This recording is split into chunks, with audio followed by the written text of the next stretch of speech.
Adán y Eva en el jardín del Edén. Los patriarcas Abraham, Isaac, Jacob y Moisés. Estos son algunos de los personajes más conocidos del Viejo Testamento.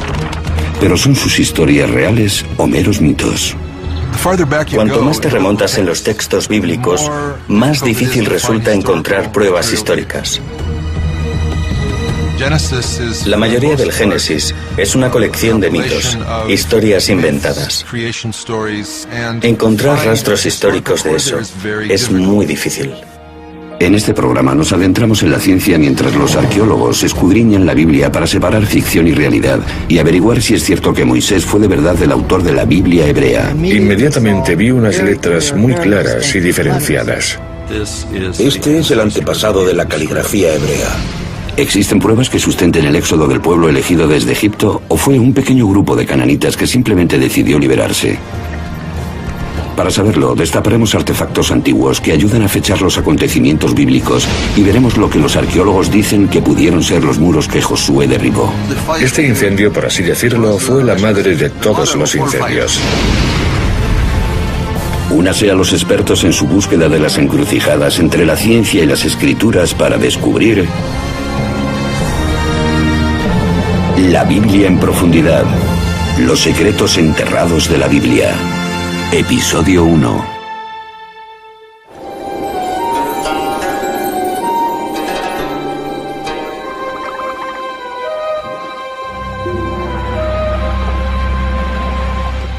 En 1896, en las cercanías de la ribera del Nilo, en el sur de Egipto, el arqueólogo británico Flinders Petrie dirige una excavación en Tebas, la antigua ciudad de los muertos.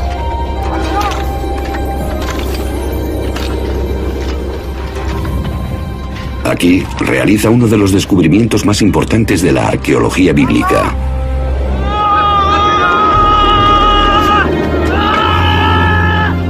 De las profundidades arenosas aparece un monumento real tallado en la piedra.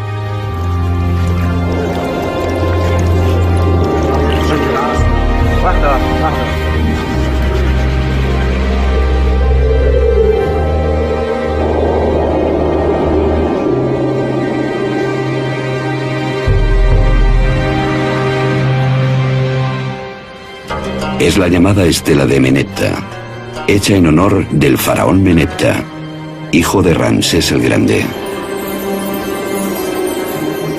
Hoy se encuentra en el Museo del Cairo.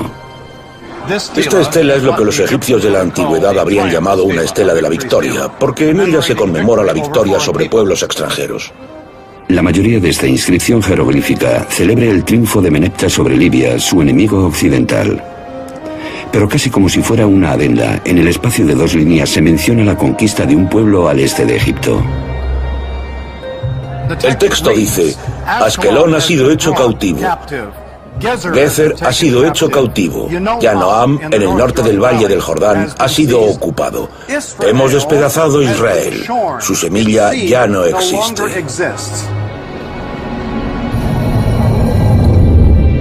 La historia demostró que la seguridad del faraón fue un error. Más que señalar su aniquilación, la estela de Menepta anuncia la entrada en la escena mundial de un pueblo llamado Israel. Esta prueba no tiene precio, porque demuestra la presencia de un grupo étnico llamado Israel en la meseta central del sur de Canaán. La fiable cronología egipcia proporciona la fecha de 1208 a.C.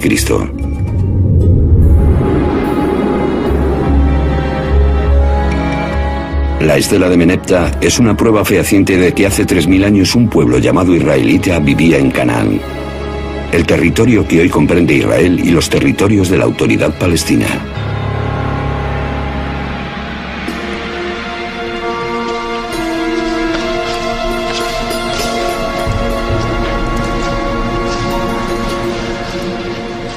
Los antiguos israelitas son célebres por las historias conocidas que relatan su historia. Abraham e Isaac, Moisés y los 10 mandamientos, David y Goliat.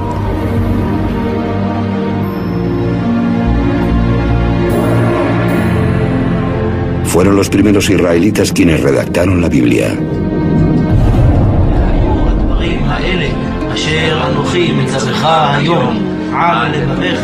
A través de los textos de la Biblia hebrea, las creencias de los antiguos israelitas sobrevivieron hasta convertirse en el judaísmo, una de las religiones más antiguas practicadas en la tierra.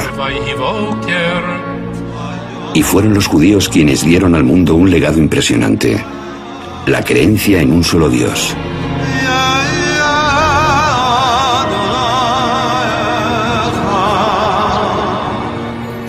Esta fe se convertiría en la base de otras dos grandes religiones monoteístas: el cristianismo y el islam.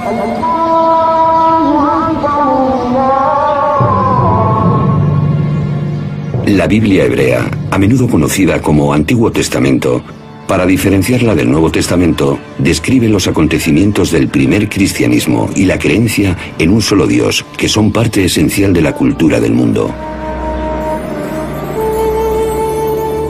Pero en la antigüedad, todos los pueblos, de los egipcios a los griegos, pasando por los babilonios, adoraban a muchos dioses, normalmente a través de ídolos.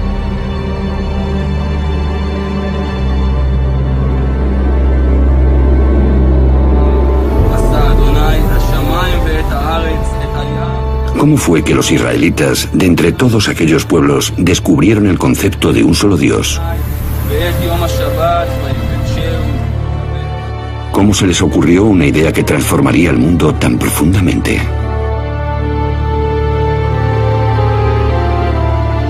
Ahora, los arqueólogos y los expertos bíblicos están alcanzando una nueva síntesis que promete revelar no solo nuevos descubrimientos históricos, sino también el significado profundo de lo que los autores de la Biblia querían comunicar.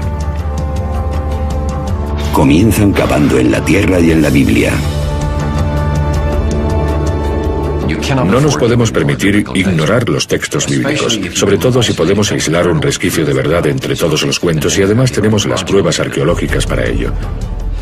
¿Qué ocurre cuando ambos, texto y artefacto, apuntan en la misma dirección? Entonces estamos pisando terreno históricamente firme.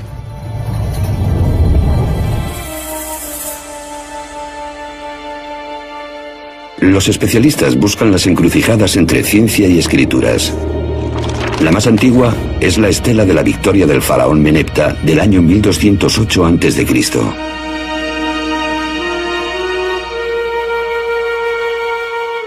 Tanto la estela como la Biblia ubican a un pueblo llamado los israelitas en las elevaciones de Canaán, una superficie que engloba a los actuales Israel y territorios de la Autoridad Palestina.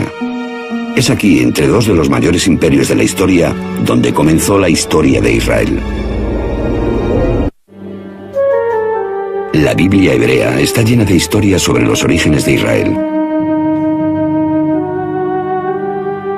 La primera es la de Abraham, que emigra con su familia desde Mesopotamia para dirigirse a la tierra prometida, Canaán. El Señor le dijo a Abraham: sal de tu tierra y de tu parentela y de la casa de tu padre, y ve a la tierra que te mostraré.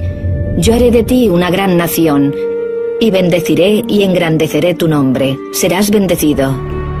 Génesis 12, 1 y 2.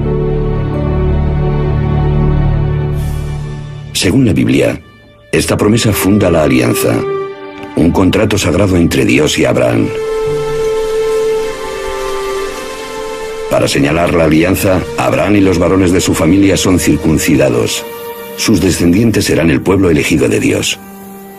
Serán fértiles, se multiplicarán y habitarán toda la tierra que hay entre Egipto y Mesopotamia. A cambio, Abraham y su pueblo, que se convertirán en israelitas, deberán adorar a un solo Dios.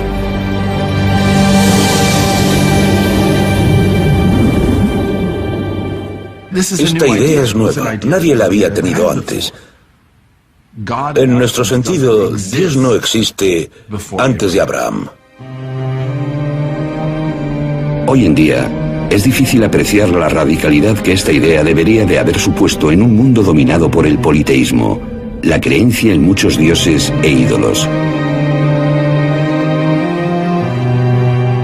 El relato de Abraham es parte del primer libro de la Biblia, el Génesis, como lo son el Arca de Noé y Adán y Eva.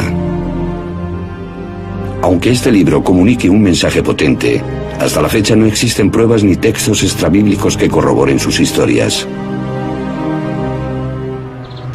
Cuanto más te remontas en los textos bíblicos, más difícil resulta encontrar pruebas históricas. Los patriarcas datan del Génesis. La mayor parte del Génesis es una colección de mitos, historias inventadas, cosas así. Encontrar rastros históricos de esto es muy difícil. Esta ausencia de pruebas históricas ha llevado a los especialistas a enfocar de forma diferente la lectura de los relatos bíblicos. Los expertos miran más allá de nuestra noción moderna de realidad y ficción y se preguntan en primer lugar por qué se escribió la Biblia. Yahvé dijo a Moisés: consigna por escrito estas palabras, pues ellas contienen la alianza contigo y con Israel. Éxodo 34, 27. La creencia tradicional es que Moisés escribió los 5 primeros libros de la Biblia: el Génesis, la historia de la creación; el Éxodo, la liberación de la esclavitud y la llegada a la tierra prometida; el Levítico, el libro de los números; y el Deuteronomio, leyes morales y de observancia religiosa. Todavía se leen en nuestro tiempo, pues juntos forman la Torá, a menudo denominada como los 5 libros de Moisés. La idea de que Moisés había redactado personalmente los primeros 5 libros de la Biblia no encontró objeciones hasta el siglo XVII. Hubo algunas preguntas, por ejemplo, sobre la muerte y entierro de Moisés, descritos al final del Deuteronomio, el último libro de la Torá. Algunos rabinos dijeron que Moisés no podría haber escrito aquellas palabras porque estaba muerto y lo estaban enterrando. Si profundizamos en el texto, surgen todavía más discrepancias. Por ejemplo, ¿cuántas especies de animales introdujo Noé en el arca? Un texto dice que una pareja de cada animal. Otro sostiene que 7 parejas de los animales puros y solo 2 de los impuros. En un capítulo, la Biblia dice que el diluvio duró 40 días y 40 noches, pero en el siguiente se habla de 150 días. Para comprobar que las aguas han bajado, Noé suelta una paloma, pero en la frase anterior envía un cuervo. Hay 2 versiones distintas de la historia del diluvio mezcladas en la misma página.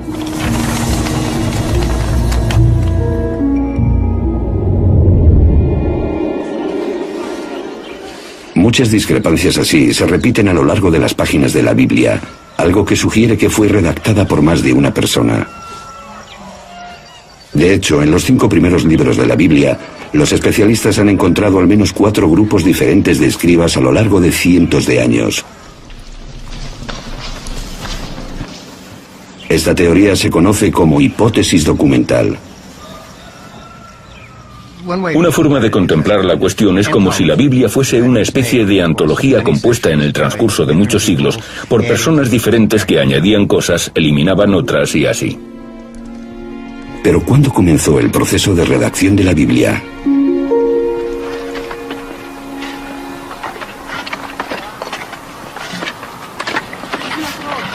Tel Zayit es un pequeño yacimiento en la linde suroccidental del antiguo Israel que data de los tiempos bíblicos. Desde 1999, Ron Tapi ha estado trabajando aquí.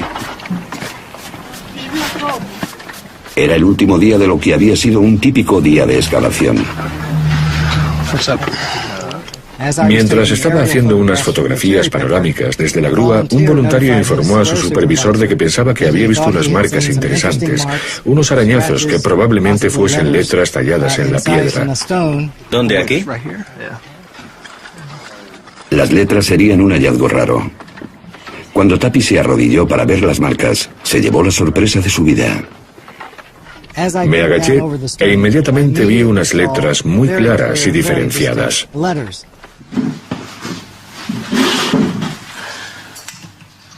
Tapi desenterró la roca y la llevó a su laboratorio en un kibutz cercano.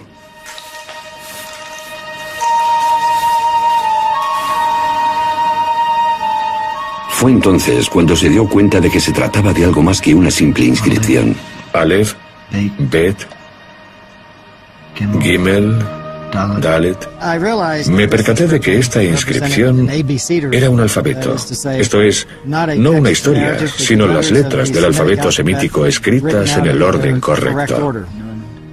Nun, Pei y Ain son difíciles de leer, pero también están.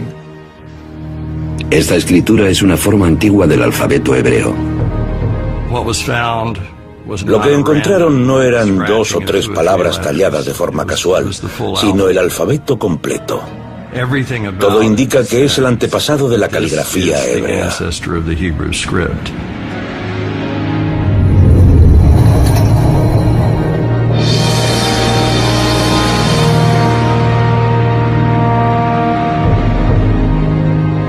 El abecedario de Tel Zayit es el alfabeto hebreo más antiguo descubierto. Se remonta al año 1000 a.C., lo cual abre la posibilidad de que la redacción de la Biblia hebrea hubiese comenzado ya en esos años.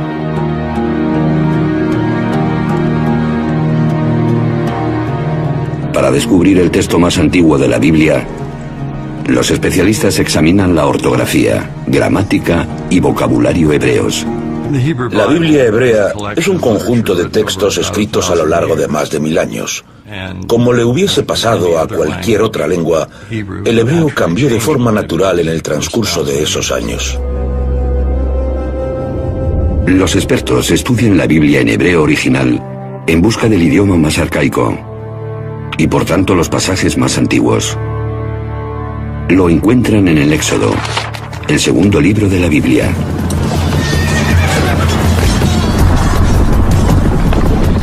Arrojó a los carros y al ejército del faraón al mar, y sus oficiales se ahogaron en el mar Rojo. Éxodo 15, 4. Este pasaje, conocido como la Canción del Mar, es el pasaje culminante del Éxodo. La historia de la esclavitud de los israelitas en Egipto y cómo Moisés los llevó a la libertad. En toda la Biblia, ningún acontecimiento recibe más menciones que el Éxodo. Con el desarrollo de la escritura hebrea antigua, la Canción del Mar podría haber sido redactada alrededor del año 1000 a.C., la época del alfabeto descubierto por Tapi. Pero seguramente el fragmento se recitaba como poema mucho antes de los comienzos del hebreo escrito. Es muy posible que fuese un tipo de cuento contado en verso que la gente recitaba alrededor del fuego. Igual que normalmente nuestros poemas son más fáciles de recordar que la prosa. Pensamos que la poesía se transmitía oralmente de unas personas a otras, mucho antes de que comenzasen a ponerlas por escrito. Debido a que los versos del Éxodo son tan antiguos, ¿es posible que la historia posea referentes históricos?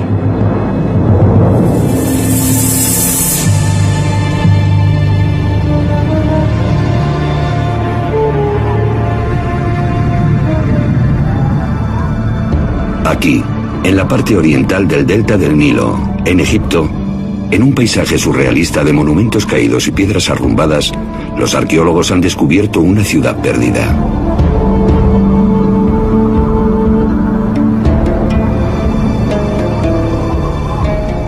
Inscrito en los monumentos de todo el conjunto, se halla el nombre de Ramsés II, uno de los gobernantes egipcios más poderosos. Ramsés es conocido como el faraón del Éxodo. Los textos egipcios antiguos denominan a esta ciudad Pi Ramsés o Casa de Ramsés, un nombre reiterado en la historia bíblica del Éxodo. El único elemento específico mencionado en el Éxodo que podemos conectar con materiales no bíblicos son las ciudades que los hebreos tuvieron que construir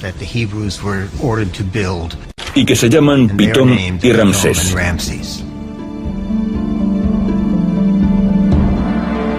Los especialistas están de acuerdo en que la ciudad bíblica de Ramsés es la antigua ciudad egipcia Pi-Ramsés.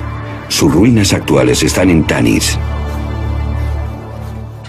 La mayoría de los egiptólogos han identificado Pi-Ramsés, la ciudad erigida por Ramsés, con Tanis, debido a la abundancia de monumentos dedicados a Ramsés. Esta concordancia entre la arqueología y la Biblia proporciona el marco temporal del Éxodo,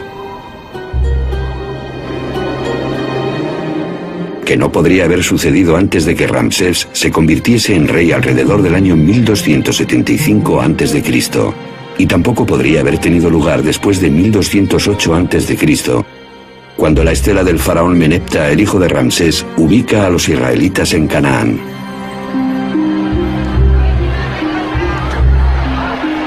La Biblia dice que los israelitas abandonaron Egipto en masa, 600.000 hombres con sus familias, y después merodearon por el desierto durante 40 años. Pero incluso si damos por hecho que la Biblia exagera, tras 100 años de búsqueda, los arqueólogos todavía no han encontrado pruebas de una migración que pueda vincularse al relato del Éxodo. Ningún yacimiento nos da información alguna sobre la ruta del pueblo a la deriva a través de la naturaleza. Simplemente no hay pruebas del Éxodo en ningún sitio. Tras el Éxodo, la Biblia dice que finalmente Dios llevó a los israelitas a la tierra prometida, Canaán. La arqueología y las fuentes extrabíblicas revelan que Canaán estaba formado por un conjunto de ciudades-estado bien fortificadas, cada una con su propio rey, que servían a Egipto y a su faraón. Los cananitas fueron una cultura próspera de Oriente Próximo durante miles de años que adoraba a muchos dioses a través de ídolos.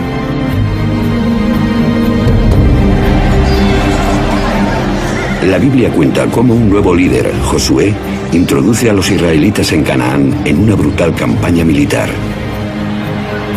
Entonces el pueblo lanzó un fuerte grito y sonaron las trompetas. Al oír su sonido, el pueblo prorrumpió en un griterío ensordecedor y el muro se desplomó. Josué 6, 20. En la década de 1930, el arqueólogo británico John Garstin excavó en Jericó, la primera ciudad cananita en la campaña de Josué. Garstin descubrió pruebas claras de destrucción y declaró que había encontrado las murallas derribadas por Josué.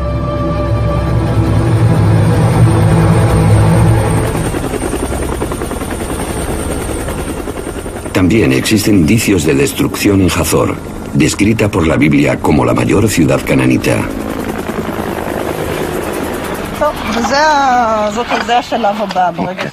Hoy, en Hazor, hay excavaciones dirigidas por Amnon Ben-Tor, uno de los principales arqueólogos israelíes, y su discípula y codirectora Sharon Zuckerman. Estoy caminando en un pasillo situado entre dos salas del palacio cananita de los reyes de Hazor. Se pueden ver signos de destrucción por casi todas partes. Aquí se pueden ver piedras quemadas. Y lo que es más importante, las vemos partidas en 1 millón de fragmentos. Se necesita un calor tremendo para causar tanto daño. Este incendio fue, por decirlo así, la madre de todos los incendios. Entre las cenizas, Ben-Tor descubrió una estatua profanada. Seguramente el rey o el dios protector de Hazor. Las manos y la cabeza están cortadas, aparentemente por los conquistadores de la ciudad. El incendio marcó el final de la Hazor cananita. La primera pregunta es, ¿quién lo hizo? ¿Quién estaba por ahí en esos momentos? ¿Quién es el candidato? En primer lugar, los egipcios. Pero en ninguna de sus inscripciones de la época aparece Hazor. No mencionan haber hecho nada allí. ¿Podría haberlo hecho otra ciudad-estado cananita? Pero ¿quién tenía la fuerza suficiente para ello? ¿Quién nos queda? Los israelitas, los únicos que según sostiene su tradición lo hicieron. Así que digamos que los israelitas deben ser considerados responsables de la destrucción de Hazor a menos que se demuestre su inocencia.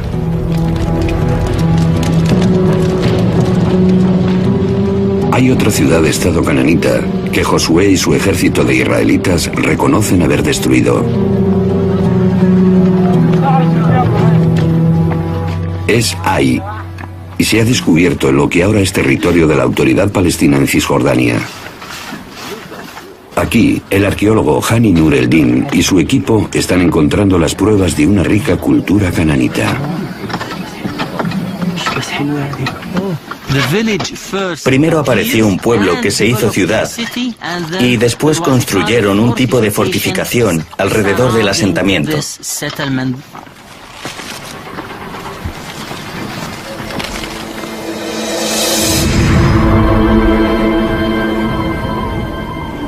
Estos montones de piedras fueron una vez un palacio y templos magníficos que después se destruyeron.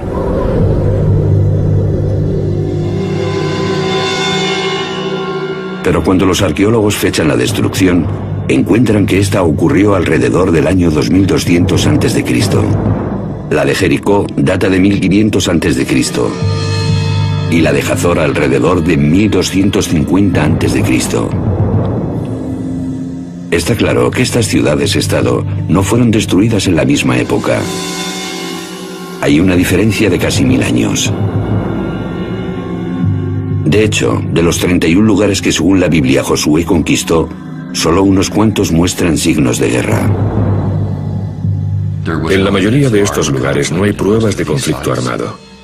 También descubrieron que la mayor parte de las grandes localidades cananitas que se supone fueron destruidas por los israelitas, o bien no lo fueron o lo hicieron otros. Una sola gran invasión militar liderada por Josué no puede explicar cómo los israelitas llegaron a Canaán.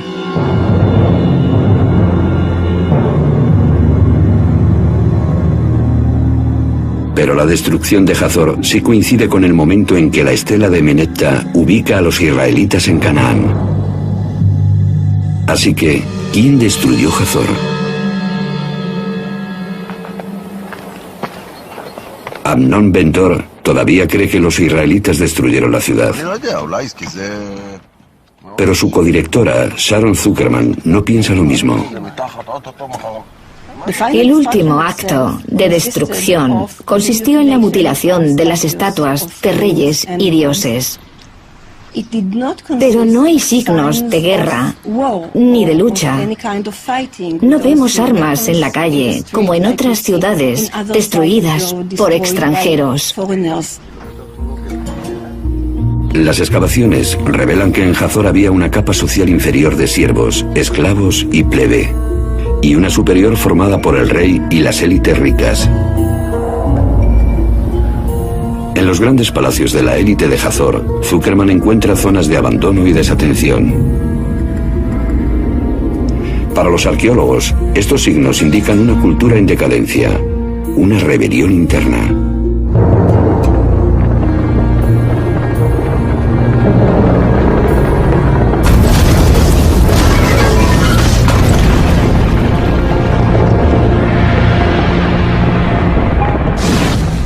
No descartaría la posibilidad de una revuelta interna de los cananitas de Hazor, un alzamiento contra las élites que gobernaban la ciudad. De hecho, el sistema cananita de ciudades-estado se vino abajo, incluso en Hazor y Jericó. La arqueología y los textos antiguos muestran con claridad que este fue el resultado de un largo periodo de declive y turbulencias que se extendió a Mesopotamia, la región del mar Egeo y el imperio egipcio alrededor del año 1200 a.C.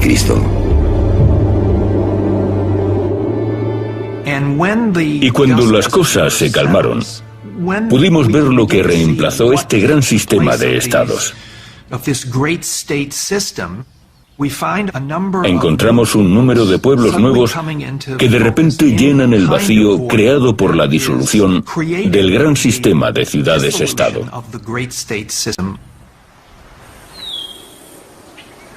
¿Pueden los arqueólogos encontrar a los israelitas entre estos nuevos pueblos?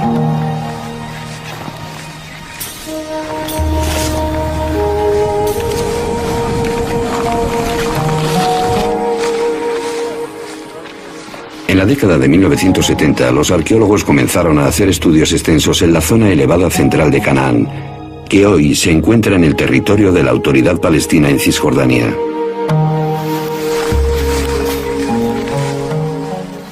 En aquellos tiempos yo enseñaba y solía llevar a los estudiantes a las colinas 2 veces a la semana.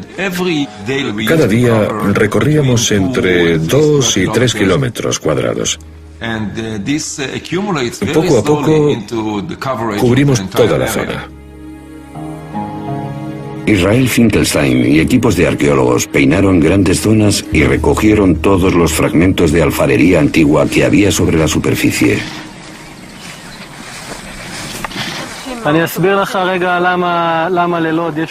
Durante 7 años recorrió 600 kilómetros cuadrados clasificando las piezas de barro y marcando sobre un mapa los lugares donde las encontraron. Al principio, los puntos del mapa no me decían nada, pero después, poco a poco, comencé a vislumbrar un tipo de fenómeno, regularidades.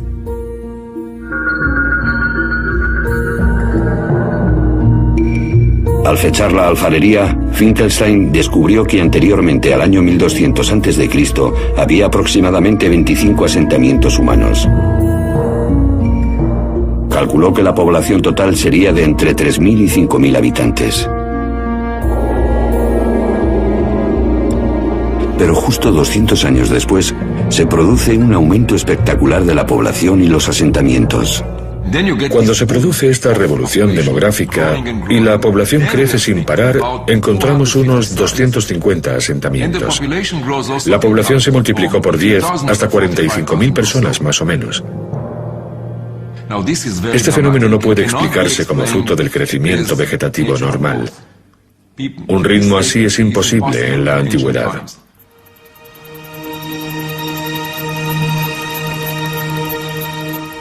Si no fue el crecimiento natural, tal vez estamos ante olas de pueblos dispersos que se asentaron en la zona tras la caída del sistema de ciudades-estado.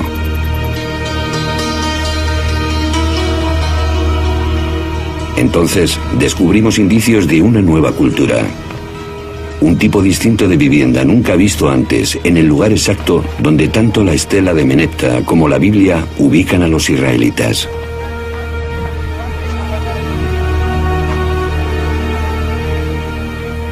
Los lugares donde aparece esta clase de casa coinciden con las zonas donde los israelitas vivían. Incluso a veces se las denomina casas israelitas o tipo de vivienda israelita. Parece que la gente que vivía en estas aldeas se organizaba en un tipo de sociedad más o menos igualitaria, porque no hay grandes construcciones arquitectónicas. Si te fijas en los hallazgos, son relativamente pobres. La alfarería es más bien mundana. No quiero ofender a los primeros pobladores o a los israelitas de la antigüedad, pero aquí hay muy poco arte. Curiosamente, esta alfarería rudimentaria encontrada en los nuevos pueblos israelitas es muy parecida a la de uso diario hallada en las ciudades cananitas anteriores como Hazor.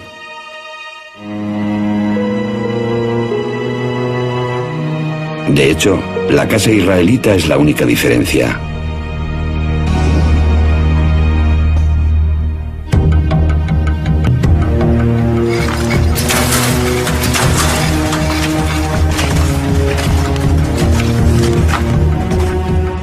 Estas grandes semejanzas han llevado a los principales arqueólogos a una asombrosa nueva conclusión sobre los orígenes de los israelitas antiguos. La idea es que la mayoría de los primeros israelitas fueron originalmente cananitas desplazados. Los israelitas estuvieron siempre en Israel. Eran nativos, pero pertenecían a diferentes grupos. Eran los desposeídos. Lo que estamos viendo es un movimiento de gentes, pero no una invasión de hordas armadas extranjeras. Más bien se trató de una revolución social y económica. Los textos antiguos describen cómo los gobernantes egipcios y sus vasallos, los reyes cananitas, sobrecargan a las clases bajas de Canaán con impuestos e incluso esclavitud. Una nueva y radical teoría basada en la arqueología apunta a lo que ocurrió después. A medida que este sistema social opresivo decae, las familias y las tribus de siervos, esclavos y miembros de la plebe cananita aprovechan la oportunidad. Buscando una vida mejor, abandonan las viejas ciudades-estado y se dirigen a las colinas.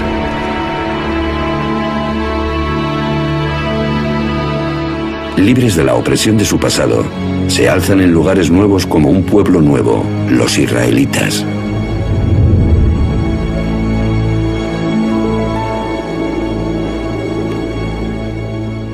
En los textos figura una historia de los israelitas como un pueblo llegado de fuera que cercó las ciudades cananitas, las destruyó y después se convirtió en una nación en la tierra de Canaán.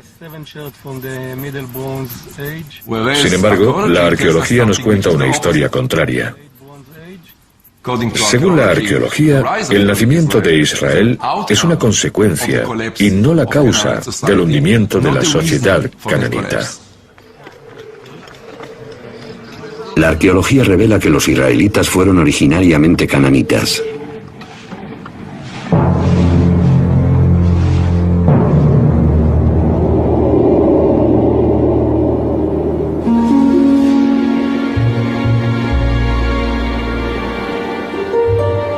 Entonces, ¿por qué la Biblia suele presentar a los israelitas como extranjeros en Canaán?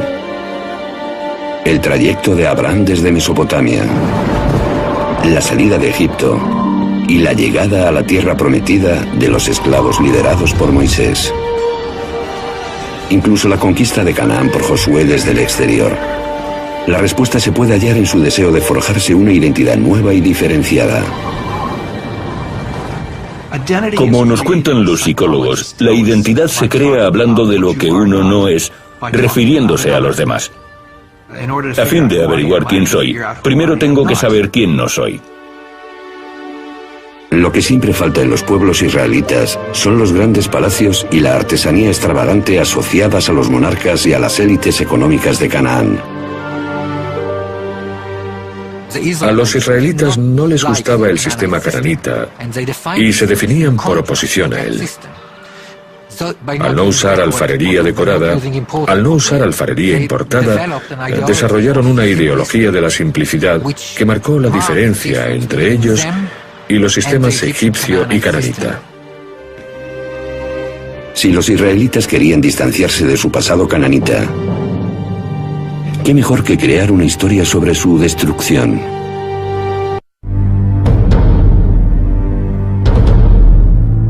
Pero las historias de Abraham, el Éxodo y la conquista tienen otro propósito.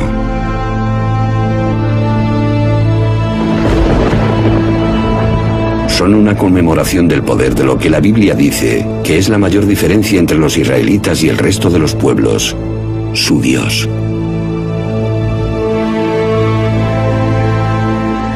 En el judaísmo posterior, el nombre de Dios se considera tan sagrado que ni siquiera se puede pronunciar. No sabemos exactamente lo que significa y tampoco cómo se pronunciaba. Pero parece ser el nombre personal del Dios de Israel. De modo que de alguna manera su título es Dios y su nombre era estas 4 palabras. En inglés y español son YHWH.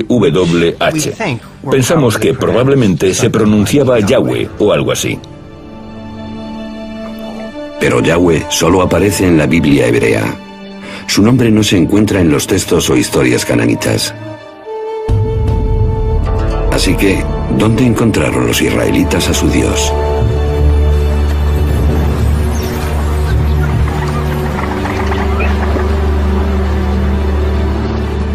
La búsqueda de los orígenes de Yahweh lleva a los especialistas de vuelta al antiguo Egipto.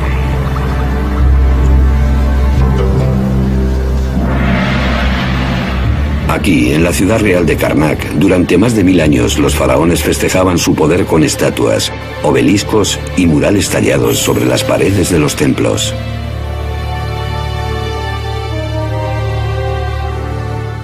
Aquí, en el muro septentrional de Karnak, encontramos unas escenas que narran las victorias y batallas de Seti I, el padre de Ramsés el Grande.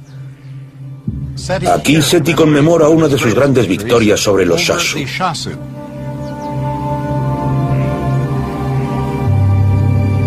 Los Shasu eran un pueblo que vivía en los desiertos del sur de Canaán, ahora en Jordania y en el norte de Arabia Saudí, en torno a la misma época en que aparecen los israelitas. Los textos egipcios dicen que uno de los lugares donde los Shasu vivían se llamaba YHW, probablemente pronunciado Yahu, seguramente el nombre de su dios protector. Ese nombre, Yahu, es extrañamente parecido a Yahweh, el nombre del dios israelita.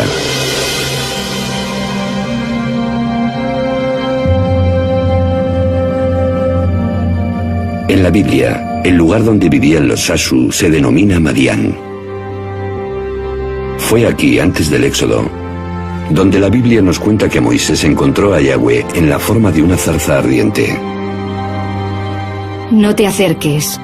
Quítate las sandalias de tus pies, porque el lugar en que estás es tierra sagrada. También dijo Dios a Moisés, esto dirás a los israelitas: Yahvé, el Dios de vuestros padres, el Dios de Abraham, el Dios de Isaac y el Dios de Jacob, me ha enviado a vosotros. Este es mi nombre para siempre, y por él seré invocado de generación en generación. Éxodo 3, 5 y 15. Así que, de acuerdo con las fuentes egipcias, algo parecido al nombre Yahweh aparece en los alrededores de Madián. Y aquí tenemos a Moisés en Madián. Y esta deidad se le aparece y revela que su nombre es Yahweh. Estas asombrosas conexiones están llevando a los expertos a reexaminar la historia del Éxodo.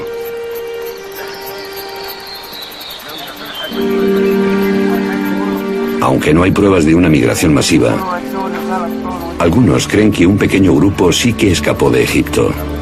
Sin embargo, no eran israelitas, sino más bien esclavos cananitas. En su viaje de vuelta a Canaán, pasaron por Madián, donde las historias de Yahu, el dios de los Shasu, les inspiraron. Probablemente hubo un grupo que huyó de Egipto y tuvo algún tipo de experiencia divina. Seguramente fue un grupo muy pequeño demográficamente, pero fue importante, al menos desde el punto de vista de las ideas.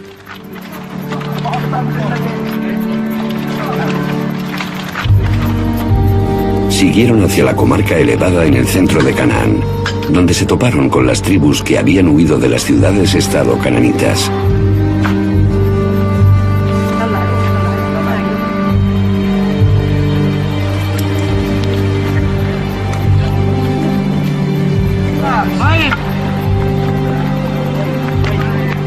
Su mensaje de redención resuena bien en esta sociedad igualitaria que comenzó a surgir. Los esclavos liberados atribuyen su libertad al Dios que conocieron en Madián y que ahora denominan Yahvé. Propagaron la idea de un Dios que representaba la libertad, la liberación de la gente que se quedaba con el fruto de su trabajo. Este era el mensaje tan poderoso que unió a esta gente y les dio una nueva identidad. La identidad de los israelitas. Una combinación de cananitas desposeídos, esclavos huidos de Egipto e incluso nómadas que se hacen sedentarios. La Biblia los denomina una variada multitud. De acuerdo con la Biblia hebrea, el primer Israel fue un batiburrillo, como sabemos hoy. Pero toda esta gente está unida por una nueva visión. Creo que el espíritu revolucionario está allí desde el principio. Tal vez el pueblo elegido fue el pueblo que eligió ser libre. Su historia de huida, al principio transmitida oralmente y por la poesía, les ayudó a forjarse una identidad entre las distintas tribus. Después, cuando la escribieron, se convertiría en el tema central de la Biblia, el Éxodo y el cumplimiento divino. Un Dios que cumple y que procede de Madián, exactamente donde la Biblia indica que fue adoptado por los israelitas y que representa su tránsito de la esclavitud a la libertad.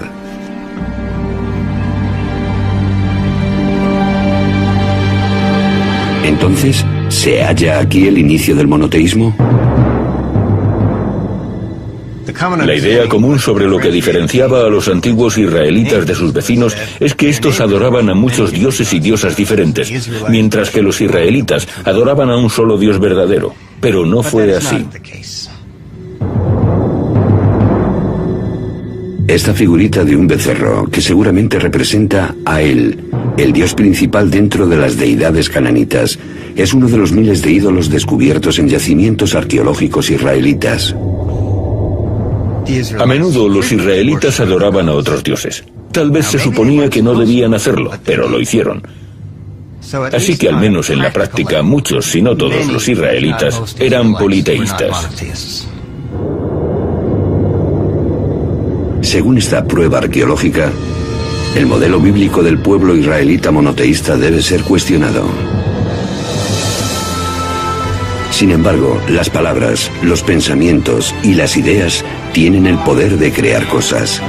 Al intentar definirse como un pueblo único que adoraba a un solo Dios, los redactores de la Biblia hebrea plantaron la semilla que después germinó y se convirtió en la base del monoteísmo practicado por las tres principales religiones de nuestra cultura actual. Fueran escritas por Moisés o por escribas, las historias del Antiguo Testamento están grabadas en los corazones de millones de personas que han encontrado en las palabras de la Biblia su fe y su consuelo.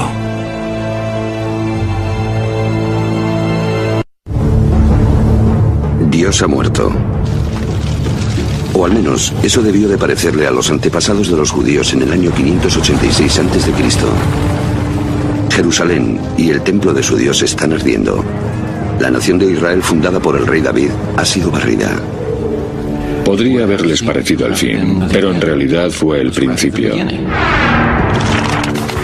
Porque de la terrible destrucción surgió un libro sagrado, la Biblia, y una idea que cambiaría el mundo, la creencia en un solo Dios. Ahora, una nueva y provocadora historia emerge de los descubrimientos provenientes de lo más profundo de la tierra y de la Biblia. Queríamos examinar la posibilidad de que los restos del rey David estuviesen aquí. Una historia de detectives arqueológicos que unirá las pistas que rodean el misterio del autor de la Biblia, cuándo se redactó y por qué. Queda claro que fue un pequeño pergamino. Ahora, la ciencia y las escrituras convergen en la creación de una nueva y gran historia de un pueblo de la antigüedad, Dios y la Biblia. La Biblia en profundidad, los secretos enterrados de la Biblia, episodio 2. El debate entre la comunidad científica y los estudiosos de la religión prosigue. Muchos creen la hipótesis documental, que el Antiguo Testamento tuvo muchos autores, lo cual descarta a Moisés como la única fuente. Y puesto que no existen pruebas históricas de su vida, algunos incluso se preguntan si Moisés existió. Sin embargo, hay algunos personajes bíblicos que podrían haber dejado una huella rastreable. Alrededor del año 1000 a.C. apareció uno de estos personajes inmortales capaz de unir a las 12 tribus de Israel contra un nuevo y poderoso enemigo. David metió la mano en su bolsa. Sacó de ella una piedra y la arrojó con la honda, hiriendo al filisteo en la frente. La piedra se le clavó en la frente y cayó de bruces contra el suelo. Primer libro de Samuel 17:49. De todos los nombres del Antiguo Testamento, ninguno aparece con más frecuencia que David. Las escrituras dicen que David creó un reino que se extendió desde Egipto a Mesopotamia. Convirtió Jerusalén en su capital real y forjó una nueva alianza con Dios, conocido como Yahvé, que prometió a David que él y sus descendientes gobernarían la tierra para siempre. Salomón, el hijo de David, construyó un templo donde Yahvé, ahora el Dios de la nación de Israel, moraría por toda la eternidad. Es el reino de David y Salomón, una nación unida bajo el mismo Dios, según reza la Biblia.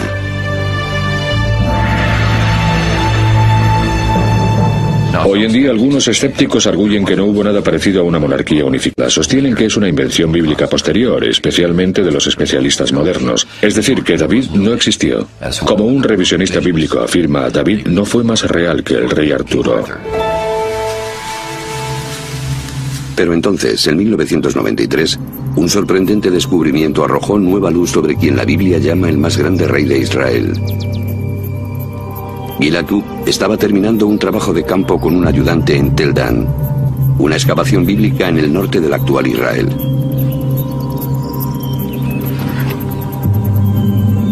A cargo de la excavación estaba el célebre arqueólogo israelí Abraham Biran.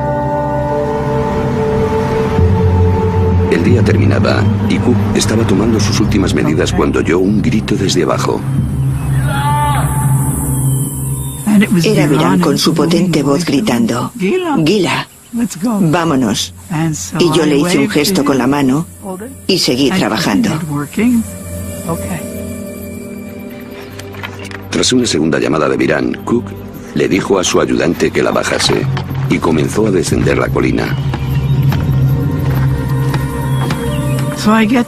Llego allí, tiro el bolso y la pizarra y preparo mis cosas.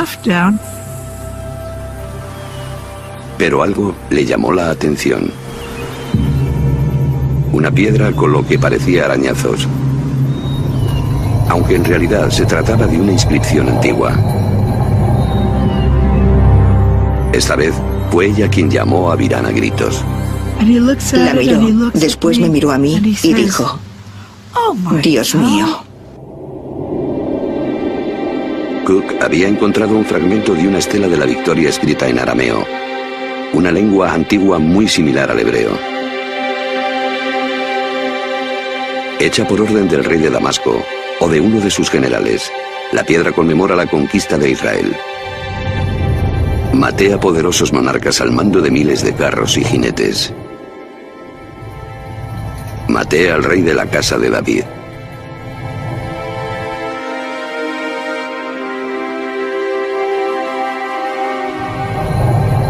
Esas palabras, la casa de David, convirtieron ese descubrimiento en un acontecimiento decisivo, pues constituyen una poderosa prueba de que David vivió en realidad.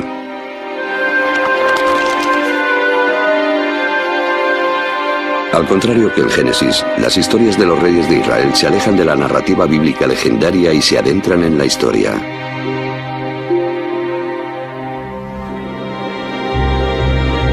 Cuando la cronología bíblica de los reyes de Israel se compara con las inscripciones históricas, como la estela de Tel Dan, estas pueden proporcionar a los historiadores fechas bastante fiables.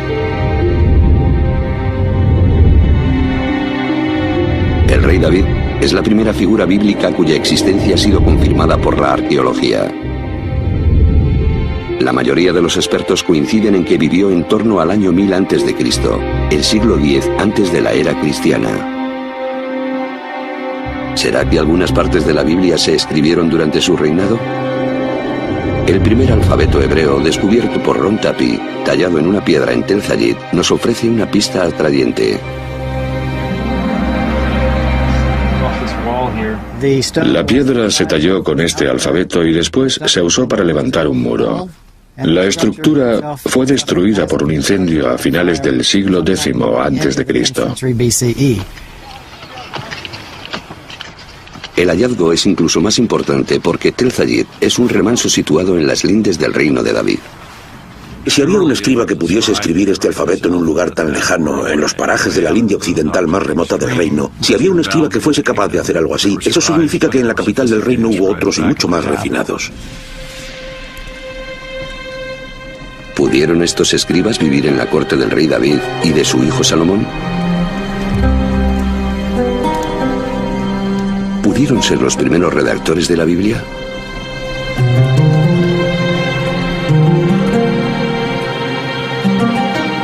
En el siglo XVIII, los especialistas alemanes revelaron un indicio sobre quién escribió la Biblia, oculto en 2 nombres distintos de Dios.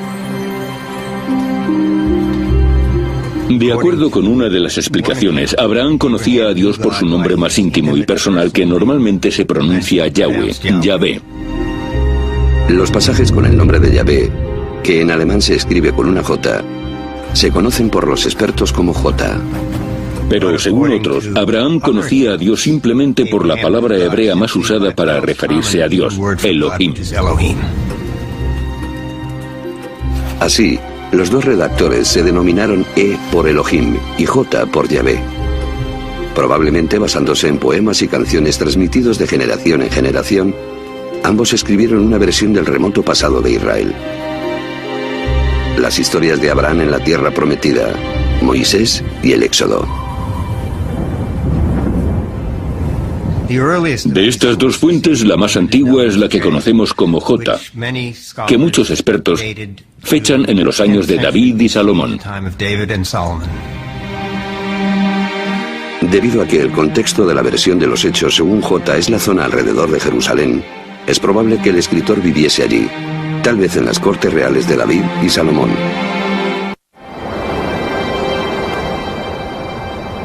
Durante más de 100 años, los arqueólogos han estado buscando pruebas del reino de David en Jerusalén. Una arqueóloga israelí, Eilat Mazar, estuvo excavando en la parte más vieja de la ciudad, lo que hoy en día se conoce como Ciudad de David. Pero debido a que esta zona había sido escenario de luchas, destruida y reconstruida a lo largo de miles de años, era muy improbable que allí sobreviviesen restos bíblicos. Pero entonces comenzaron a aparecer grandes muros de 3-5 metros de grosor que iban en todas las direcciones, desde el este 30 metros hacia el oeste sin fin. Unos muros así de grandes solo pueden ser parte de un edificio enorme. Mazar cree que las excavaciones que ha realizado hasta la fecha constituyen solamente el 20% del tamaño total de la construcción. Una estructura tan descomunal demuestra centralización y capacidad constructora. Solo puede ser una estructura real. Este enorme complejo puede probar la existencia de un reino, pero ¿se trata del reino de David?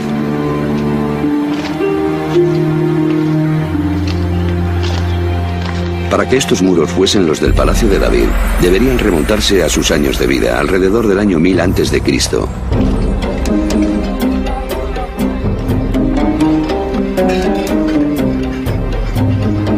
El problema es que los muros de piedra no pueden ser fechados por sí mismos. Los arqueólogos bíblicos datan las ruinas basándose en la alfarería que encuentran junto a ellas.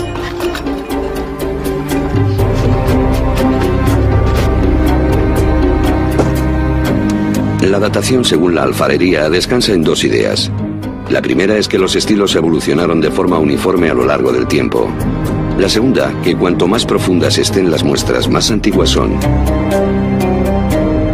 Si el estilo A proviene del estrato más profundo, entonces es anterior al estilo B, que se encuentra en un estrato superior.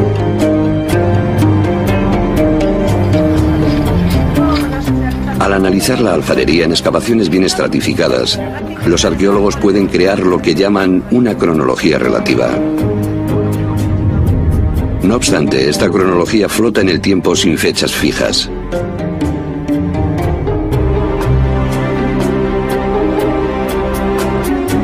Para fijarla, William Foxwell Albright, considerado el padre de la arqueología, usa acontecimientos tanto de la Biblia como de los textos egipcios y mesopotámicos para asignar fechas a los distintos estilos de alfarería.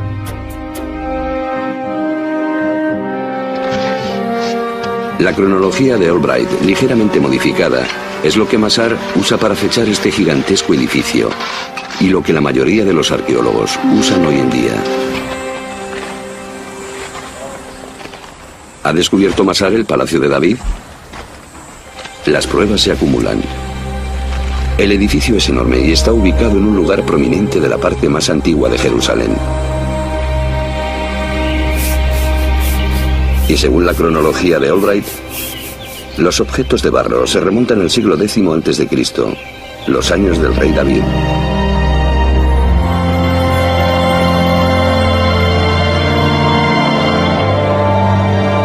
Masar cree que ha encontrado el palacio de David.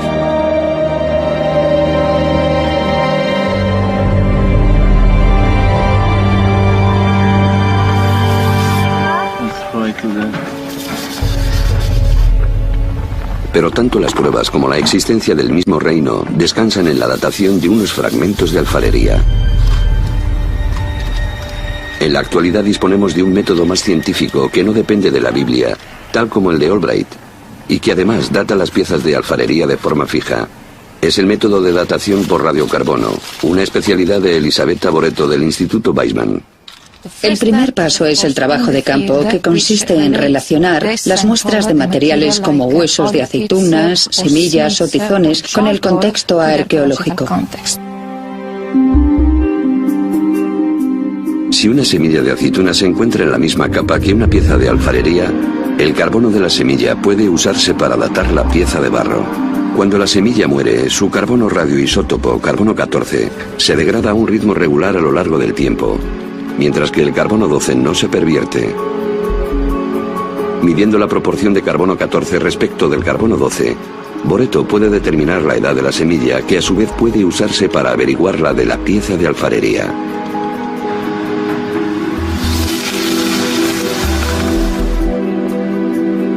Sus muestras de carbono permiten fechar la pieza Albright, que la mayoría de los arqueólogos asocian a los tiempos de David y Salomón, unos 75 años más tarde.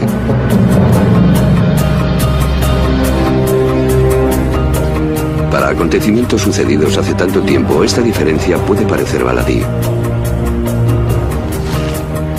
Pero si Boretto tiene razón, el palacio de David de Masar y el alfabeto hebreo antiguo de Tapi tienen que ser datados de nuevo, lo cual los coloca en la época de los reyes menores Omri, Ahab o Acab, y su esposa, la odiada Jezabel, todos ellos adoradores del dios cananita Baal. Otros equipos han recogido muestras de carbono siguiendo el mismo método y con la misma meticulosidad. Según sus resultados, el palacio de Masar y el alfabeto de Tapi se pueden fechar en el siglo X a.C., los tiempos de David y Salomón. ¿Cómo podemos explicar esta diferencia? El problema es que estas dataciones por el método carbono 14 tienen un error de más o menos 30 años, que es aproximadamente la diferencia entre los dos resultados. Las piezas de alfarería y el método del carbono no pueden por ellos mismos dilucidar si el reino de David y Salomón fue tan grande y próspero como lo describe la Biblia.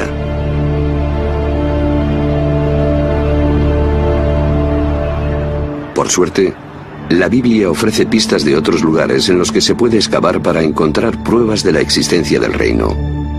La Biblia asegura que David conquistó el reino y que su hijo Salomón fue el gran constructor. Esa fue la razón de la leva que el rey Salomón impuso para construir la casa del Señor, su propia casa. El terraplén, el muro de Jerusalén, Hazor, Megiddo y Gezer. Primer libro de los Reyes 9:15.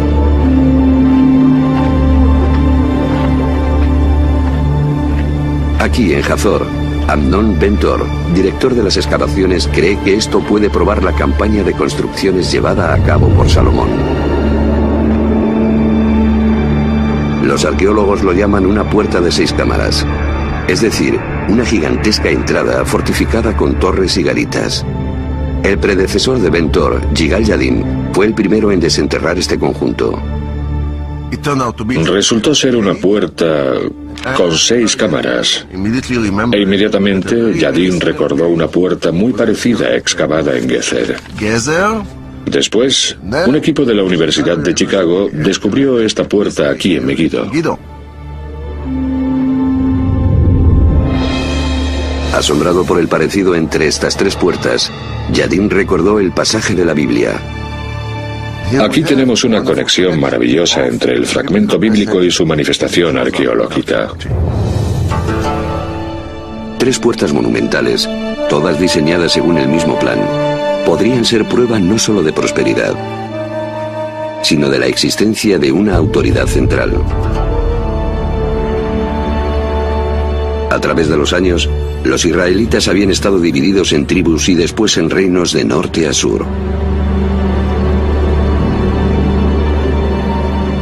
La ubicación de estas puertas, sorprendentemente semejantes en ambas zonas, indican que hubo una sola autoridad de gobierno en todo el país.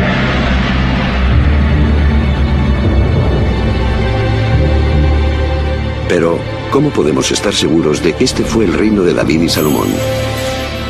La respuesta se encuentra en Egipto.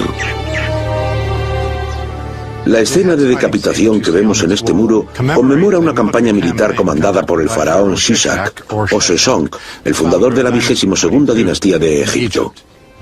En el 5º año del reinado de Roboam, Sisac, rey de Egipto, se alzó contra Jerusalén y se apoderó de los tesoros de la casa de Yahvé y de la casa del rey. Se apoderó de todo, incluso de los escudos de oro que había hecho Salomón. Primer libro de los Reyes, 14, 25 y 26. La importancia de esta correspondencia, la de estas fechas, momentos específicos de la historia del antiguo Egipto, que coinciden con la historia bíblica, es sorprendente y tenemos que tomarla en cuenta. Esta sorprendente coincidencia entre la historia bíblica y la del antiguo Egipto proporciona una fecha fiable de la muerte de Salomón. Según la rigurosa cronología egipcia, la campaña de Sisac se remonta al año 925 a.C. Y la Biblia dice que Salomón murió 5 años antes, es decir, en 930 a.C. Esto es una prueba más de que David y Salomón vivieron en el siglo X a.C.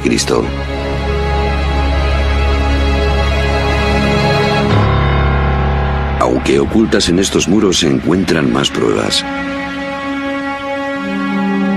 Estos óvalos que representan a cautivos y murallas de ciudades son los lugares conquistados en Israel por el faraón Sisac. Uno de ellos es Gezer, donde los arqueólogos encontraron el sello de las construcciones salomónicas, una puerta de 6 cámaras. Bill Dever dirigió estas excavaciones a finales de la década de 1960. Aquí tenemos evidencias tangibles de una destrucción. Abajo se encuentran las piedras originales casi en el mismo lugar donde fueron colocadas, pero si miramos aquí nos damos cuenta de que están agrietadas. Incluso podemos ver dónde fueron quemadas por el calor y el gran incendio provocado aquí. Y arriba vemos que el fuego fue tan intenso que la piedra caliza se fundió y fluyó como si fuese lava. Esto es un conjunto de pruebas empíricas de una destrucción que podemos relacionar con la célebre campaña del faraón Sisac. Si la puerta fue destruida por Sisac en el año 925 a.C., entonces debieron de construirla en vida de Salomón, fallecido 5 años antes.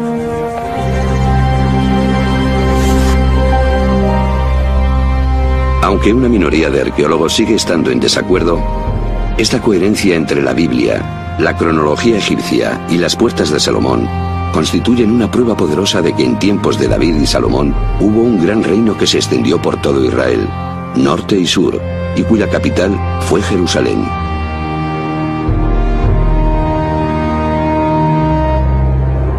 Pero esta ciudad fue más que un centro político, también fue un centro religioso. La magia de Jerusalén es la magia del templo. Un templo para el único Dios. La consecuencia de esto es que Jerusalén y su templo se alzan como símbolos no solo de la existencia de un solo Dios, sino del carácter único del pueblo judío.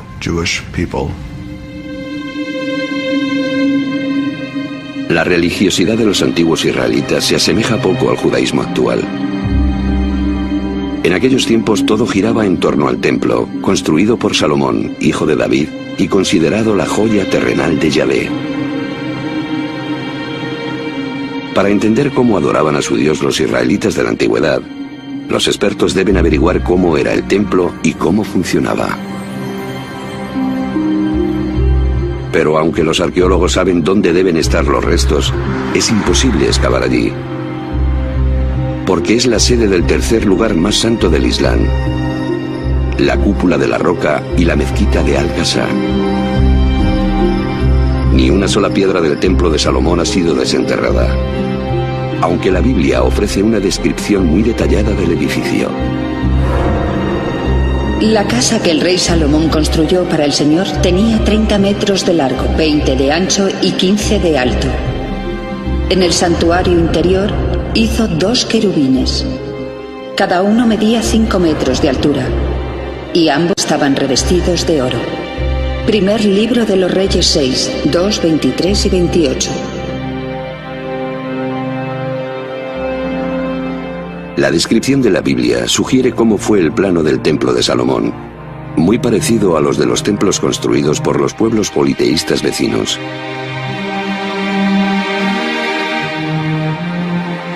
El más similar es uno situado a cientos de kilómetros al norte de Jerusalén, Ain Dara, en la actualidad Siria. Ambos poseen dimensiones parecidas y la misma planta. Los dos templos están custodiados por esfinges y querubines, como los llama la Biblia. La peculiaridad del templo de Ain Dara son las enormes huellas del dios que lo habitaba, las cuales marcan sus pasos hacia el trono que se halla en el santuario interior. Si tomamos la información sobre el templo de Salomón, que se halla en el libro de los Reyes, y la comparamos con el templo de Ain Dara, tenemos una imagen bastante buena de su aspecto en la época de Salomón.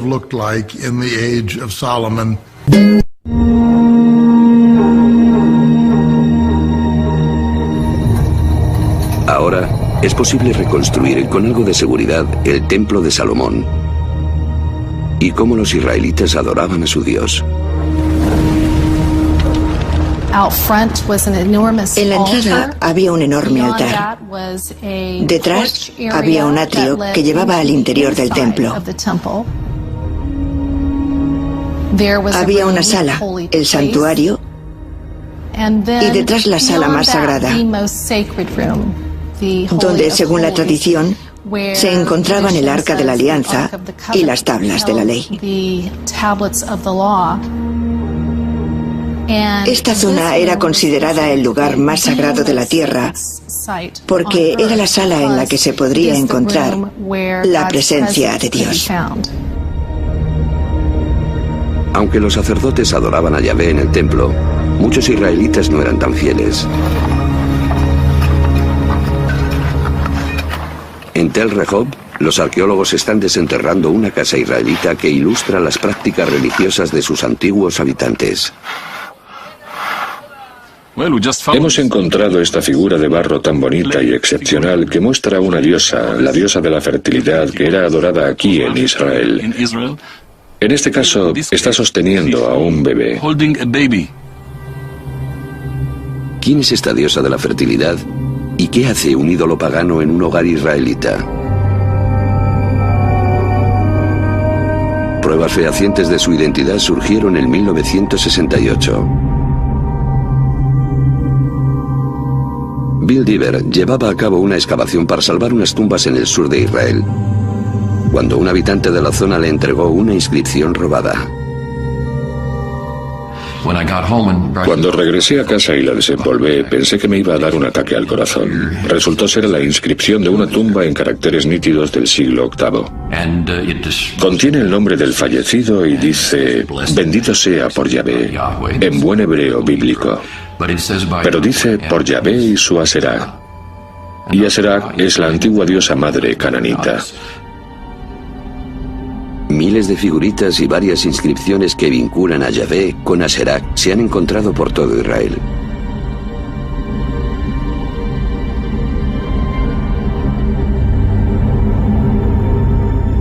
Muchos expertos creen que este es el rostro de Aserá. La conclusión de Diver es que Dios tenía esposa.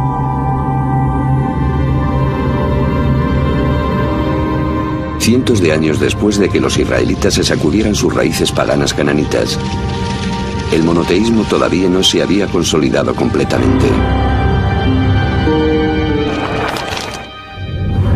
Cuanto más los llamaba, más se alejaban de mí, y ofrecían sacrificio a los Baales y quemaban incienso a los ídolos.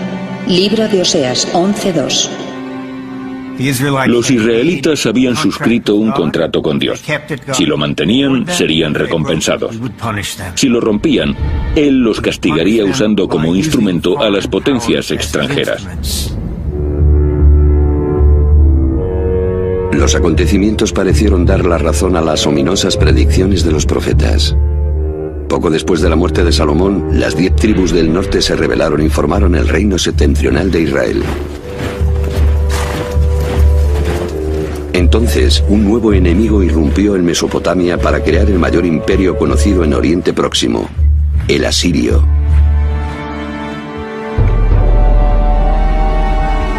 Numerosos textos y relieves asirios dan testimonio de su dominación sobre Israel y Judá.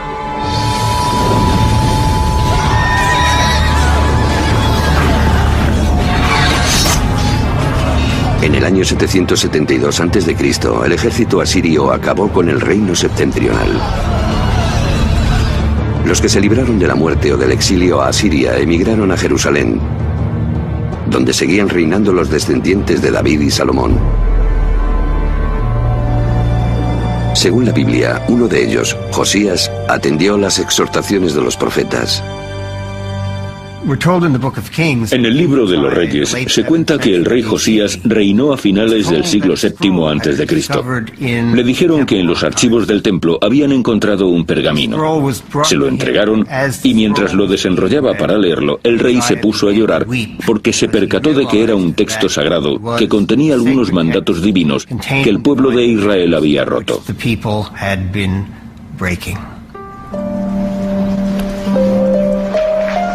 Los especialistas creen que el pergamino perdido es una parte del 5.º libro de la Torá.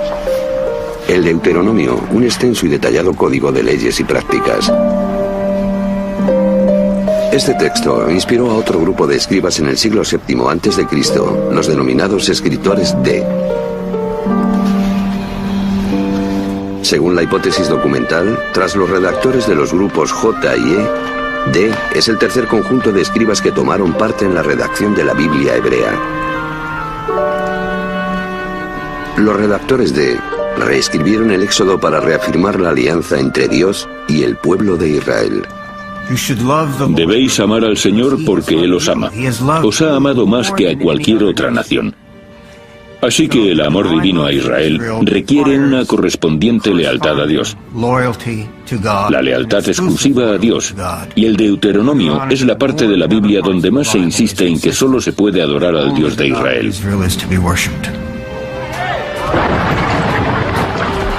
Para imponer la alianza, Josías ordenó que todos los ídolos y altares de otras deidades fuesen destruidos. El libro del Deuteronomio contiene la prohibición más clara de la adoración a otros dioses, los 10 mandamientos. Yo soy Yahvé, tu Dios. No tendrás dioses extraños delante de mí. No crearás ídolos ni te inclinarás ante ellos o los adorarás. Deuteronomio 5, 6 al 9. Al asociar la creencia en un solo Dios con la conducta moral, los 10 mandamientos establecen un código de moralidad y justicia para todos, el ideal de la civilización occidental.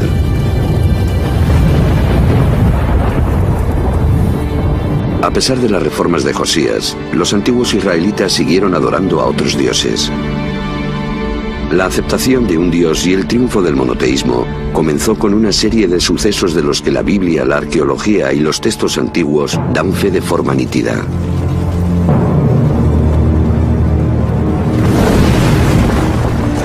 El primero es la destrucción de la morada terrenal de Yahvé, el templo de Jerusalén.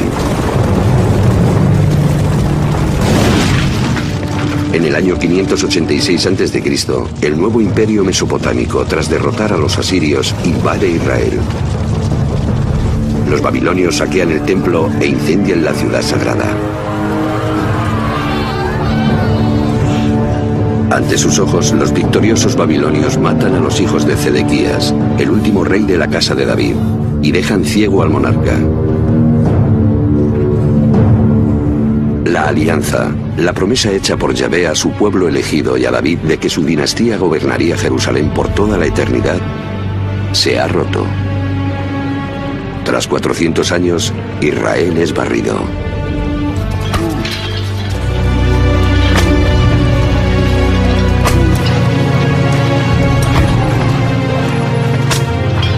Los babilonios capturan a los sacerdotes, profetas y escribas, y los arrastran encadenados a Babilonia. Los documentos babilonios confirman la presencia de israelitas exiliados, incluido su rey.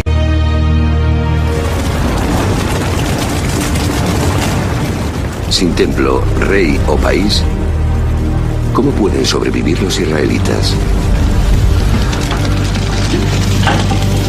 Su viaje comienza con las antiguas escrituras, que según las especulaciones de los expertos fueron rescatadas de las llamas de la destrucción. Entre los exiliados de Jerusalén a Babilonia había sacerdotes del templo. Parece ser que se llevaron con ellos sus documentos y tradiciones sagradas. Según la hipótesis documental, generalmente aceptada, es aquí, en Babilonia, lejos de sus hogares en Israel, donde los sacerdotes y escribas produjeron gran parte de lo que hoy se conoce como Biblia hebrea. Los especialistas se refieren a estos redactores como P, o fuente sacerdotal. Fueron los escritores P quienes tomaron todas las tradiciones anteriores de las fuentes J, E y D, así como otras, y las refundieron en lo que hoy conocemos como Torá o Pentateuco. Pero más que producir una recopilación, el grupo P edita y escribe una versión del pasado lejano de Israel, incluida la historia de Abraham y de su alianza con Dios a través del ritual de la circuncisión, que separa a los israelitas de los demás como pueblo y mantiene su alianza con Dios. Pero la historia de Abraham, con su impresionante relato de la disposición paterna al sacrificio de su propio hijo, también trata del poder de la fe. No es una coincidencia que los escribas exiliados del grupo P señalen el origen de Abraham en la ciudad de Ur, río abajo de Babilonia. Tal vez la misma fe que llevó a Abraham a la tierra prometida permita que los exiliados regresen.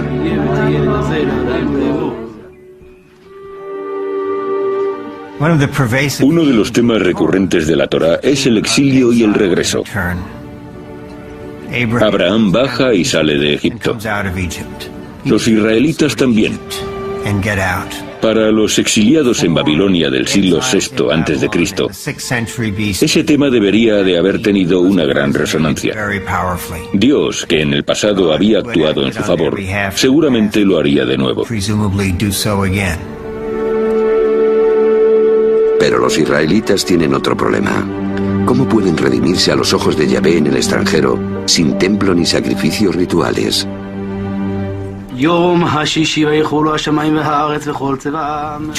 Para garantizarse la protección divina, la tradición de los redactores P hace hincapié en conductas como la observancia del sábado.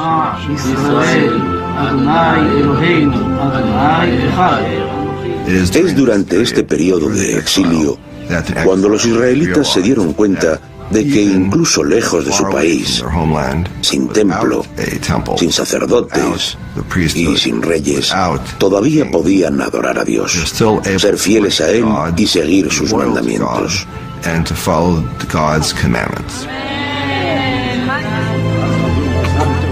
Es el inicio del judaísmo. Al reunir las historias de su pasado, escritas originalmente por los escribas J, E y D, el éxodo de la esclavitud a la libertad, Moisés y los 10 mandamientos, el viaje de Abraham a la tierra prometida, los escribas P crearon lo que hoy conocemos como los primeros 5 libros de la Biblia.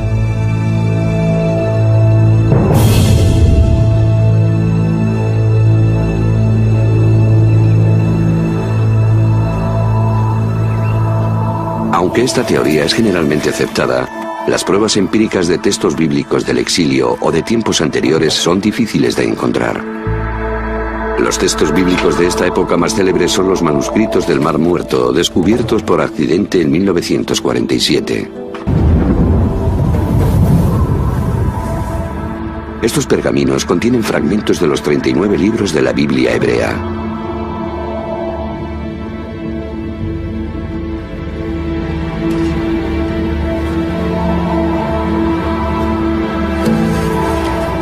Sobrevivieron porque se guardaron en un entorno perfecto para su conservación: el seco y cálido desierto. Los arqueólogos sospechan que hubo al menos cientos de manuscritos en Israel. Pero debido a que fueron redactados sobre papiro o piel de animal, se descompusieron hace mucho tiempo.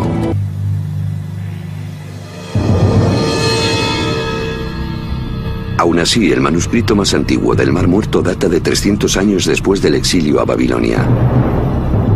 A falta de un texto anterior, algunos expertos dicen que toda la Biblia es un conjunto de mentiras piadosas e incluso dudan de la existencia de Israel y de los israelitas.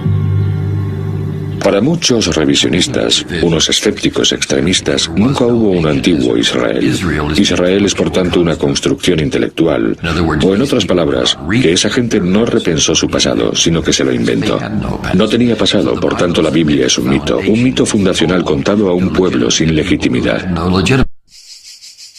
La legitimidad del pasado israelita depende del hallazgo de pruebas de los orígenes antiguos de la Biblia.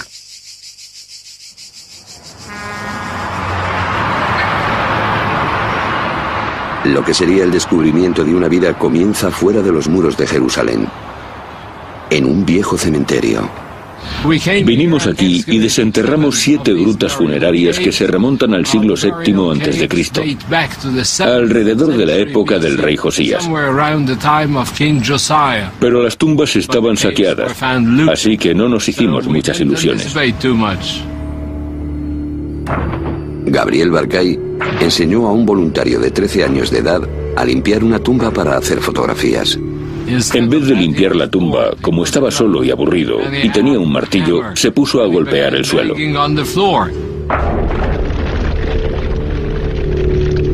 Pero el terreno resultó ser un techo caído bajo el cual se encontraban algunos artefactos que los saqueadores no habían localizado.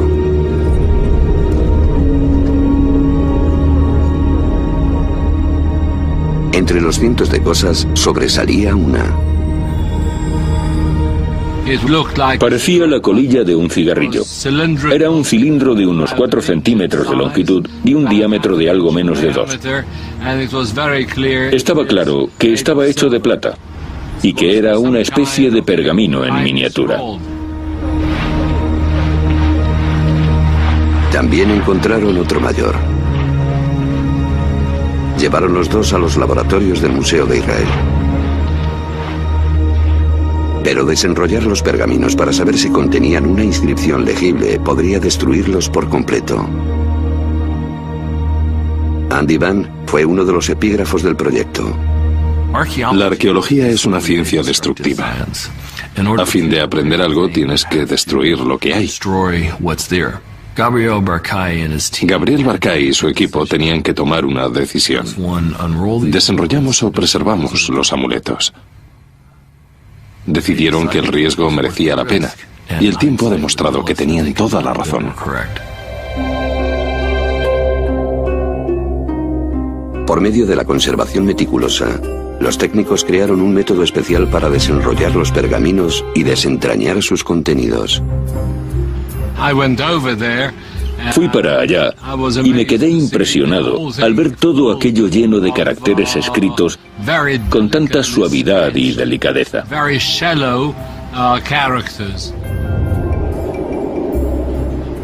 La primera palabra que descifré allí mismo fue YHVW, 4 letras que contienen el nombre impronunciable de Dios.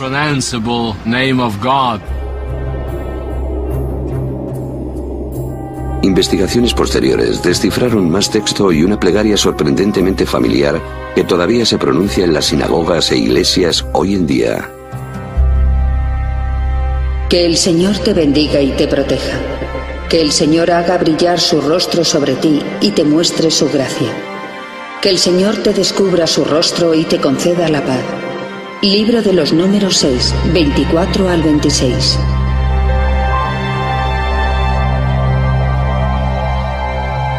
No hay duda de que estos dos amuletos contienen las bendiciones sacerdotales que se encuentran en el capítulo 6 del libro de los Números. Por lo tanto, estas inscripciones son muy importantes, porque son las referencias más antiguas que tenemos de los relatos bíblicos. El contexto arqueológico quedó muy claro, porque todo esto se encontró junto a piezas de alfarería que se remontan al siglo VII a.C. También la paleografía, es decir, el tipo de caligrafía, indica sin duda algún momento del siglo VII a.C.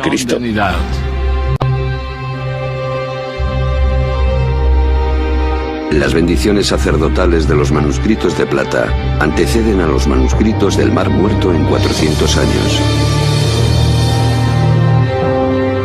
Es un hallazgo impresionante, puesto que al menos algunos versos de la Biblia se redactaron en la antigüedad durante los reinados de los descendientes de David.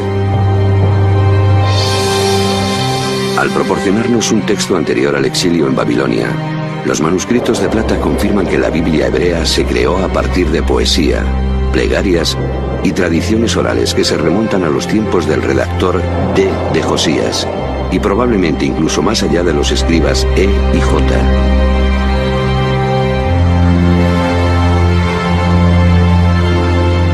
Como los especialistas modernos sospechaban, la Torá, los primeros 5 libros de la Biblia, se configuró durante el exilio en Babilonia.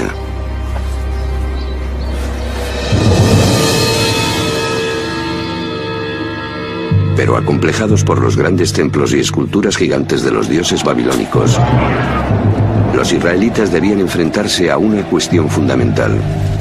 ¿Por qué su Dios, Yahvé, los abandonó? De aquí surge la idea de que el politeísmo fue nuestra perdición y que después de todo solo hay un Dios. Los israelitas abandonaron la locura del politeísmo. Así triunfó el monoteísmo, tal y como prueban las evidencias arqueológicas. Antes de la destrucción del primer templo, y sea donde sea que excavemos en Judea, encontramos santuarios y con frecuencia también cientos e incluso miles de figuritas. También en Jerusalén. Pero no los hay tras la destrucción del templo. Hablamos de miles de ellas antes de la destrucción y absolutamente ninguna después.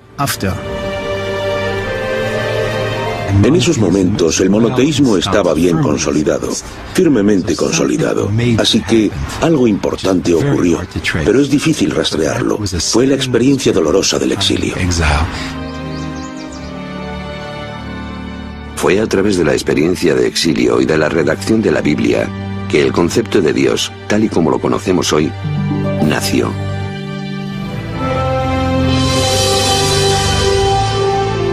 Los manuscritos que narran la relación de los israelitas con su Dios son la Biblia hebrea, el Antiguo Testamento, un texto sagrado para 3.000 millones de personas.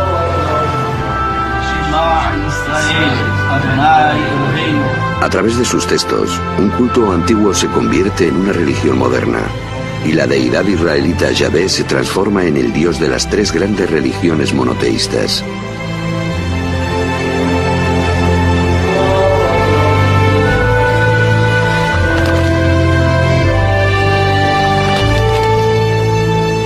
Por medio de sus enseñanzas, la Biblia estableció un código de moral y justicia cuyas aspiraciones resuenan a través de los siglos.